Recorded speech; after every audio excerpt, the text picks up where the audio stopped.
Hello students, welcome back to Varun classes.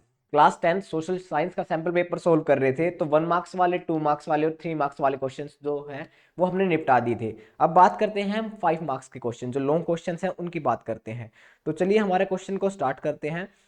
तो जो first question है वो क्या बोल रहा है, वो क्या है, फ्रीडम फाइटर्स के बारे में बात कर रहा है। ठीक है, फ्रीडम फाइटर्स जो फ्रेंच के हैं, मतलब जो फ्रेंच के रिवोल्यूशनरीज थे और जो फ्रेंच के पीपल थे, उन्होंने आपस में कैसे कनेक्ट किया। मान लीजिए इंडिया से आपको एक बार रिलेट करके दिखाता हूँ कि इसमें क्वेश्चन में बोल क्या रहा है।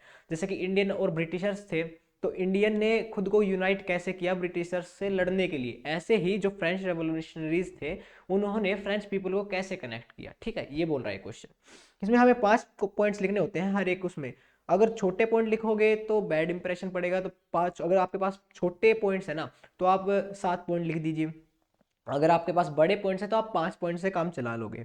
तो पहला क्या था, ये क्या बोल रहे हैं कि दो वर्ड थे यहाँ पर, एक है ला पैट्रिये और दूसरा है ले सिटोयेन। इनका मतलब क्या है, ला पैट्रिये का मतलब है द फादरलैंड। ठीक है, जैसे कि हम क्या कहते थे, भारत माता की जय, तो इस वर्ड से हम कनेक्ट हुए थे। तो ऐसे ही ला पैट्रिये एक वर्ड था इससे, और दूसरा था ले सिटोयेन जिसका मतलब था द सिटीजन, जैसे कि हम भारतीय, जैसे हम भारतीय हैं, ऐसे वर्ड्स जो थे उनका यूज किया उन्होंने कनेक्ट करने के लिए।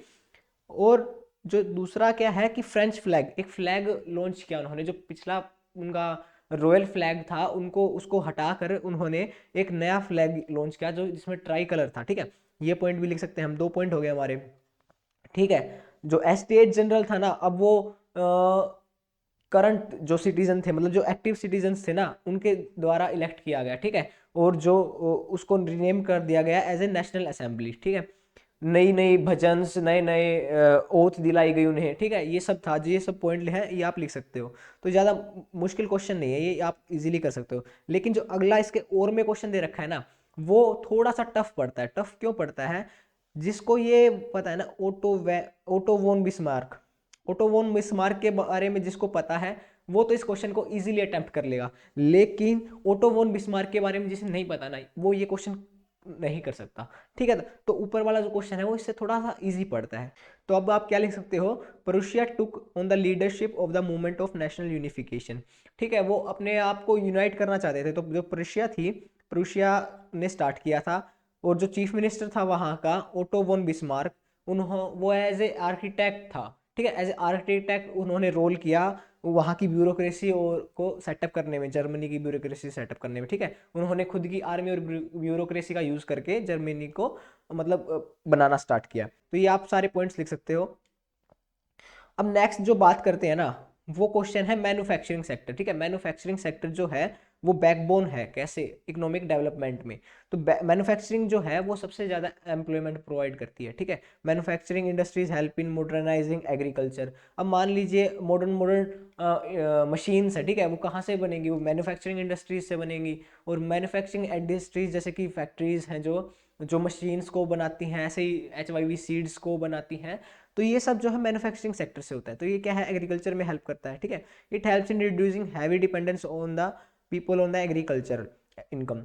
जो इनकम थी एग्रीकल्चर पर, उस पर कम, उसको उसकी डिपेंडेंसी कम करता है। कैसे करता है, जैसे कि मान लीजिए 60% 70% जो हमारे आदमी है वो एग्रीकल्चर फील्ड में है। ठीक है, एग्रीकल्चर फील्ड में वहाँ की क्या है, इनकम कम होती है। लेकिन जब मैन्युफैक्चरिंग सेक्टर ज़्यादा होगा, डेवलप होगा, तो वो क्या है, अलग अलग एम्प्लॉयमेंट प्रोवाइड करेगा। एम्प्लॉयमेंट प्रोवाइड करेगा तो 60-70% से घटकर वो 40-50% जाएगी। तो क्या है, इनकम जनरेट होगी, अच्छी इनकम जनरेट होगी, तो वहाँ पर डिपेंडेंसी कम होगी। ठीक है, अनएम्प्लॉयमेंट रिमूव करेगा। ठीक है, ये लिख सकते हो आप। Export of manufactured goods expand trade and commerce. अब ट्रेड एंड कॉमर्स, जैसे कि हम मैन्युफैक्चरिंग सेक्टर है, ठीक है, हमारा मैन्युफैक्चरिंग सेक्टर जो है वो बढ़ रहा है, डेवलप हो रहा है। तो उससे क्या है कि बाहर की कंपनीज के पास हम अपने प्रोडक्ट्स ले जाएंगे, वहाँ की कंपनीज हमारे पास आएंगी, तो इसमें क्या है, ट्रेड होगा। ठीक है, आपस में कंट्रीज के बीच में। और फॉरेन एक्सचेंज आएगा, जैसे कि हम हमारा अगर मान लो मैन्युफैक्चरिंग सेक्टर सबसे बेस्ट है वर्ल्ड में, तो क्या है, दूसरी दूसरी कंट्रीज में जाके अपनी कंपनीज खोलेंगे। ठीक है, तो इससे क्या है कि हम वहाँ का डॉलर्स आएंगे। ठीक है, तो ये सब आपको लिखना था, इजी क्वेश्चन है काफ़ी। अब और की बात करी जाए, information technology and electronics industries का एस्पेक्ट बताना है हमें। ठीक है, ये क्या है, इलेक्ट्रॉनिक्स इंडस्ट्रीज जो है, मान लीजिए ये सॉफ्टवेयर इंडस्ट्री है, कंप्यूटर इंडस्ट्री है, इस सभी के बारे में बताना। तो कंप्यूटर इंडस्ट्री, ये इलेक्ट्रॉनिक इंडस्ट्री या फिर IT इंडस्ट्री जो है वो क्या करती है, वो क्या रोल प्ले करती है। इलेक्ट्रॉनिक्स इंडस्ट्री जो है ना, वो क्या क्या है इसके अंदर, टेलीफोन एक्सचेंज है, रडार्स हैं, कंप्यूटर्स हैं, सेलुलर टेलीकॉम्स हैं, टेलीफोन्स हैं, हम कम्युनिकेट करते हैं वो इसी के थ्रू करते हैं, इंटरनेट चलाते हैं वो इसी के थ्रू करते हैं, ऑनलाइन वर्क करते हैं जो इसी के थ्रू करते हैं। ये सारे एस्पेक्ट्स लिखने हैं, ठीक है। तो आपके सामने ये दे रखे हैं, या फिर आपके पास कोई भी आईटी से रिलेटेड एस्पेक्ट है वो भी लिख सकते हो। ये समझाने का क्वेश्चन नहीं है, सिर्फ ये तो नॉर्मल है। अब 32 क्वेश्चन की बात करी जाए, क्या बोल रहा है, describe the role of political parties, political parties का रोल बताना है। और में क्या कह रहा है ये हमें, कि जो पॉलिटिकल पार्टीज है, नेसेसिटी बतानी उसकी, और यूटिलिटी, यूजेस बताने हैं पॉलिटिकल पार्टीज के इन डेमोक्रेटिक कंट्रीज। ये क्वेश्चन लगभग सेम है, ठीक है, रिलेटेबल है, तो एक करवा देता हूं, मैं आपको समझा देता हूं। पॉलिटिकल पार्टीज क्या है, इलेक्शंस करवाती हैं, ठीक है। पॉलिटिकल पार्टीज से क्या है, फ्री एंड फेयर इलेक्शन होते हैं, ये बात लिख सकते हो आप।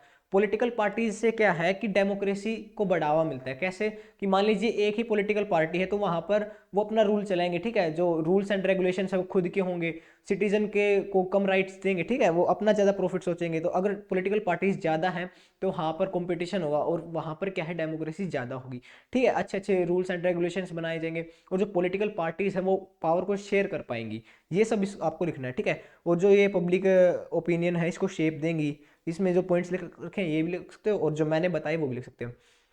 पॉलिटिकल पार्टीज जो है आपको पता है गवर्नमेंट रन करती है, और गवर्नमेंट जब रन करेगी तो पब्लिक के लिए वर्क करेगी, तो इससे क्या है, पब्लिक को ज़्यादा बेनिफिट होगा, ठीक है। वो अलग अलग स्कीम्स को लॉन्च कर पाएंगे, अलग अलग पॉलिटिकल पार्टीज। जब कंपटीशन होगा, उनको हारने का डर होगा, तो वो क्या है कि पब्लिक के लिए काम करेंगी, ठीक है। ऐसे करप्शन के चांसेस भी बहुत कम होंगे, लेकिन ऐसा होता नहीं है। ऐसे ही इसमें पॉलिटिकल पार्टीज डेमोक्रेटिक के बारे में लिखना है, ये भी आप लिख सकते हो जो आपके सामने दे रखे हैं। क्या है, बेसिकली 5 मार्क्स के क्वेश्चन है ना, करवाने के नहीं है, सिर्फ समझाने के हैं। और ये कब आएंगे, जब आपको चैप्टर्स आएंगे, तो चैप्टर्स भी हम करवाएंगे आपको। अगला है एक्सप्लेन द SHGs के बारे में बताना, मतलब सेल्फ हेल्प ग्रुप के बारे में बताना। सेल्फ हेल्प ग्रुप क्या होते हैं, छोटे छोटे ग्रुप्स होते हैं, ठीक है। वो उसमें क्या होता है कि आप लोन ले सकते हो, ठीक है। तो मान लीजिए कोई भी एक सेल्फ हेल्प ग्रुप है, उसमें 10 मेंबर है, तो वो क्या है, अपनी अपनी थोड़ी थोड़ी इनकम इसमें कलेक्ट करते हैं, और वो मतलब एक प्रोसेस होती है कि जिसको लोन चाहिए वो लोन उसको दे देते हैं, फिर वो उसको लोन मतलब उसको इंटरेस्ट पे करना पड़ता है। इससे क्या है, सेल्फ हेल्प ग्रुप वर्क करता है। फिर 2 साल बाद क्या है, बैंक से भी लोन ले पाएंगे, और इजीली लोन दे देता है बैंक जब सेल्फ हेल्प ग्रुप्स होते हैं, लेकिन इंडिविजुअल को इतना जल्दी नहीं देता जैसे। तो सेल्फ हेल्प ग्रुप्स क्या है, लोन्स प्रोवाइड करने में, ठीक है, ये सब लिख रखा है। तो ये लोन के बारे में होते हैं सेल्फ हेल्प ग्रुप्स, तो ये आप लिख सकते हो। इसके बारे में बहुत सारे काफ़ी पॉइंट्स दे रखे हैं। सेल्फ हेल्प ग्रुप होते क्या हैं वो मैंने आपको समझा दिया। अगला है रिजर्व बैंक का, ठीक है। रिजर्व बैंक जो है वो क्या, उसका क्या सिग्निफिकेंस है, ठीक है। रिजर्व बैंक जो है ना वो सबसे बड़ा बैंक है, ठीक है। वो सब, और जो दूसरे बैंक्स हैं उन पर नज़र रखता है, ठीक है, कि इंटरेस्ट रेट ज़्यादा तो नहीं है, या फिर जो एक होता है कैश बैलेंस, ठीक है, कैश बैलेंस को भी देखता है कि मिनिमम अमाउंट का कितना कैश होना चाहिए एक बैंक अकाउंट में। ये सब है, ठीक है। तो ये आप पॉइंट्स लिख सकते हो।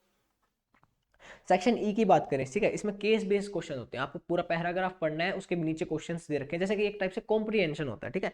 कॉम्प्रिहेंशन होता है ना, ऐसे ही आपको जैसे कि ये पैराग्राफ दे रखा है, ठीक है, 4 मार्क्स का क्वेश्चन है, तो पैराग्राफ दे रखा है, तो इसमें क्या है, नीचे आपको क्वेश्चंस दे रखे हैं, ठीक है। ये क्वेश्चंस दे रखे हैं ना, इनको आपको लिखना है, ठीक है, इस पैराग्राफ से भी मिल जाएगा, और कुछ अपनी भी नॉलेज लगानी होती है। तो ये क्वेश्चन सिर्फ पढ़ने के हैं, इतना बड़ा पैराग्राफ पढ़ूंगा मैं तो आपका टाइम वेस्ट हो जाएगा, ठीक है। ऐसे ही सरदार सरोवर डैम के बारे में जो पैराग्राफ दे रखा है, इसमें से क्वेश्चन आ रखे हैं। अब सेक्शन एफ पे चलते हैं, क्योंकि वो पैराग्राफ बेस्ड है, पूरा पैराग्राफ पढ़ने में टाइम लगेगा। तो सेक्शन एफ क्या है, मैप का होता है। इसमें क्वेश्चंस क्या होते हैं, ये क्वेश्चन थोड़ा ध्यान से देखना, क्योंकि इसमें क्या है, मैप में फिल करने होते हैं, और कई क्वेश्चंस दे रखे हैं उनका आंसर देना होता है। जो क्वेश्चंस दे रखे होते हैं उनका आंसर लिखना होता है, वो जो बच्चे अंधे हैं जो देख नहीं सकते उनके लिए होते हैं, ठीक है। जैसे कि ये है, 2 places A and B have been marked on the map outline of the India। अब ये जो क्वेश्चंस दे रखे हैं ना, देखो मैं दिखाता हूँ आपको। ये है विजुअली इम्पेयर्ड कैंडिडेट्स के लिए, ये आपको करना नहीं है, ठीक है। ये वाला जो क्वेश्चन है ये आपको नहीं करना। आपको क्या करना है, आपको करना है ये question. Indian national Congress session at place in 1920। 1920 में जो इंडियन नेशनल कांग्रेस का है उसका सेशन कहाँ हुआ था, उसका सेशन हुआ था कलकत्ता में, ठीक है। The place where Mahatma Gandhi broke salt law, कहाँ पर, दांडी में। दांडी में उन्होंने जो साल्ट सत्याग्रह है, साल्ट लॉ था, उन्होंने तोड़ा था, ठीक है। हीराकुंड डैम कहाँ पर है, उड़ीसा में है। तारापुर एटॉमिक पावर स्टेशन है, महाराष्ट्र में।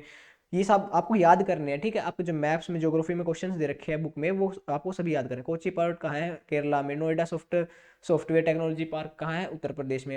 अब ये सब आपको यहाँ पर माई मैप में ना, आपको एक मैप मिलेगा, इस मैप में लिखने हैं। जैसे कि ये नोएडा है, ठीक है, ये तारापुर है, ये दांडी मार्च यहाँ पर उन्होंने रख दिया, हीराकुंड डैम, ठीक है, ये कलकत्ता, ये कोची एयरपोर्ट, या फिर कोची जो आपको दे रखा है, क्या दे रखा है क्वेश्चन, हाँ कोची पोर्ट, ठीक है कोची पोर्ट, ये हमारा कोची पोर्ट है।